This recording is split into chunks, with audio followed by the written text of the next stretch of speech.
Bom dia, meu amado, minha amada irmã, não é? Nós estamos aqui nesse dia para trazer mais uma reflexão para os nossos corações. E Deus hoje trouxe uma reflexão muito especial, né? Hoje nós estamos na sexta-feira, né, da Páscoa, e eu sinto, por muitos motivos, né? Eu sinto que essa Páscoa ela é muito diferente das outras Páscoas, né? Porque Deus está fazendo algo extraordinário no mundo. Não é? Deus ele está sacudindo o mundo. Não é? As pessoas, eu acho que Deus está nivelando as pessoas, né? Porque todos nós estamos lutando em pé de igualdade contra um vírus. Não é? Não importa se você tem dinheiro, se você tem, se você não tem. A economia do mundo está sendo abalada, não é? E eu gostaria de, antes de falar o que realmente quero falar, trazer uma reflexão sobre a questão do templo, não é? O templo, não é? Nós temos a história nós temos dois templos, né, na história, né? Templos, eu falo templo judaico, não é? O primeiro templo foi o templo de Salomão e foi um templo muito suntuoso, foi destruído por ocasião da invasão da Babilônia, babilônica, né? Foi destruído em 535 antes de Cristo. Depois esse templo, ele, aliás, ele foi destruído por ocasião da Babilônia. Depois esse templo ele foi restaurado, né? Logo depois, no governo de Dario da Babilônia, esse templo foi restaurado e esse templo ele foi reformado por Herodes em 65 depois de Cristo e foi destruído, não é? O segundo templo foi destruído no ano 70, quando o general Tito invadiu Jerusalém. Nós temos aí, né, o plano de um terceiro templo, né? E esse terceiro templo ele tem um valor escatológico, mas ele não tem um valor real, não é? Porque o valor real, não é? Toda essa questão do templo, não é? Aponta para uma questão só, é que o ideal de Deus sempre foi habitar no homem, não é? Nós temos lá no deserto a realidade de um tabernáculo, né? O tabernáculo ele era móvel, ele era montado e desmontado de acordo com a mobilidade do povo, não é? E aqui no Novo Testamento, Jesus ele vai falar sobre em, em João, não é? Em João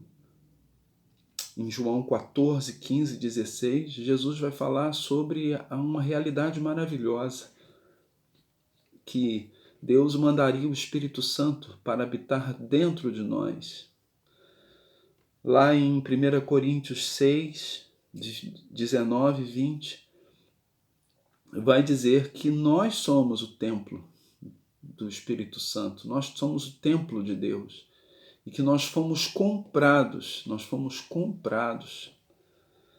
Estevão vai corroborar essa ideia em Atos 7,48, dizendo que Deus não habita em templos feitos por mãos humanas, né? E tudo isso vai ser coroado lá em Apocalipse 21, 3 e 4, quando Deus fala assim: finalmente o tabernáculo de Deus está com os homens, né? Eu habitarei com eles, enxugarei dos seus olhos toda lágrima, não é? Eu vencerei a morte, eles não terão mais morte, né? Então é algo tremendo, né? Deus ele quer habitar dentro de nós. E lá em Lucas 22:15, Jesus chega para os discípulos e fala com eles assim: olha, eu tenho desejado ansiosamente ter essa Páscoa, né? Essa Páscoa, Jesus disse, é diferente das outras, né? Assim como eu estou com esse sentimento, né, de que essa Páscoa é uma Páscoa diferente.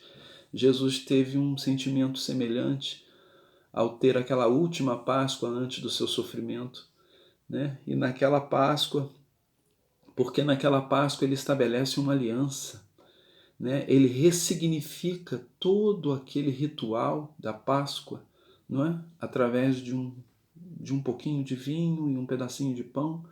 Jesus ressignifica tudo aquilo. Ele estabelece uma aliança, não é? E eu quero dizer para você hoje, né, concluindo essa nossa breve reflexão, que você esteja hoje em família, não é?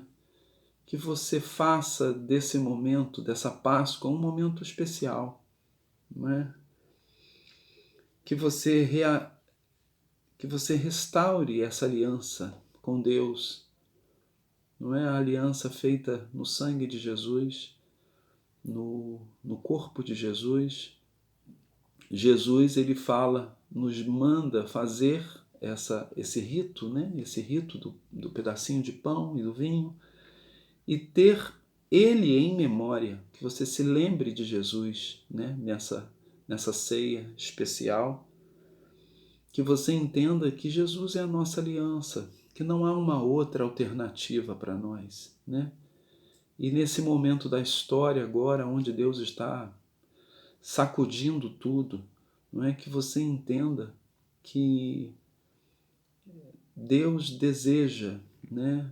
Eu creio que Deus está chamando a humanidade, né, a uma reflexão, a um momento a uma chamada, não é, para que essa comunhão, essa aliança seja restaurada ou seja estabelecida, como você quiser. A Bíblia fala em João 3, 14, 16 que Deus levantou a cruz no meio da história para que todo aquele que olhe para a cruz, de qualquer lugar da história, a gente olhe para a cruz e seja salvo, seja iluminado, não é? Não estou falando aqui de templos, não estou falando, os templos estão fechados, né? Não estou falando de tradições religiosas. As tradições religiosas nesse momento não nos servem de muita coisa. Eu estou falando de uma aliança, né, que Jesus estabeleceu, e Ele quer estabelecer na vida de cada homem, porque o ideal o ideal de Deus é que esse tabernáculo, não é? O tabernáculo de Deus seja estabelecido na minha vida, seja estabelecido na sua vida. Não é? Deus não habita em templos feitos por mãos humanas. Deus quer habitar na minha vida. Deus quer habitar na sua vida. E Ele providenciou essa aliança através do derramamento do seu sangue e da maneira como Ele entregou o seu corpo na cruz. Tá bom, querido? Medite nisso, tá bom? Um grande abraço, um beijo no seu coração.